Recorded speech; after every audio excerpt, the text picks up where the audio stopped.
সৎ জ্ঞানে সুস্থ মস্তিষ্কে আলামিনকে আমি তালাক দিচ্ছি। হ্যাঁ, দাবি দাবা বলো। কোনো দাবি দাবা আছে শ্বশুর বাড়িতে?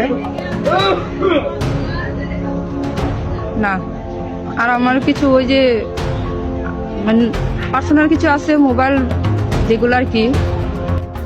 পরকীয়ায় আসক্ত এই নারী দাবি করেছে শুধু স্বামীর বাড়িতে তার মোবাইল আর জরুরি কিছু পার্স, কিন্তু তার যে সন্তান, সেই সন্তানকেও সেই দাবি করেনি।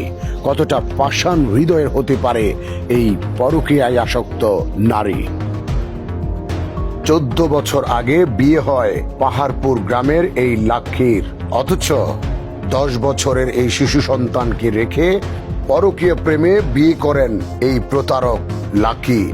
আমরা তথ্য ভিত্তিতে জানতে পারি লাকি প্রবাসী আরেকজনের সাথে প্রেম করেছেন এবং আগামী 6 মাসের মধ্যে তার সাথেও বিয়ে হওয়ার কথা রয়েছে।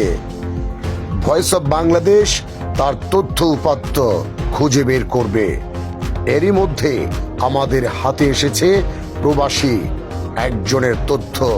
সে তাকে বিয়ে করার প্রলোভন দেখিয়ে প্রায় 9 লক্ষ টাকা এই প্রবাসীর কাছ থেকে হাতিয়ে নেন।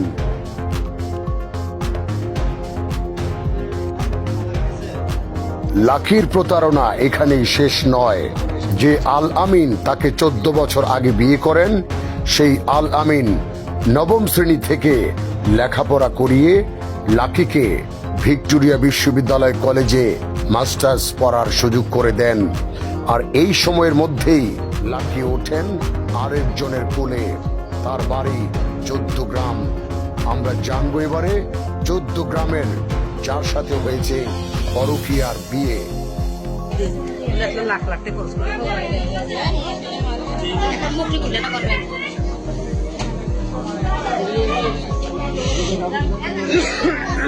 আসতে বলো। আমি সৎ জ্ঞানে সুস্থ মস্তিষ্কে আলামিনকে আমি তালাক দিচ্ছি। হ্যাঁ, দাবি দাবা বলো। কোনো দাবি দাবা আছে শ্বশুর বাড়িতে? না, আর আমার কিছু ওই যে মানে পার্সোনাল কিছু আছে, মোবাইল যেগুলো আর কি নিজস্ব, ওগুলো তো লাগবে। আচ্ছা শোনো, তুমি আলামিনের সাথে সংসার করছিলে কত বছর? আলামিনের সাথে সংসার কত বছর করছিলা? যে পাওনাটার কথা বলছো একটু বলতে হবে তো, কত বছর সংসার করছিলা? হ্যাঁ, এখন তুমি যে পরকীয়া করে আরেকজনের সাথে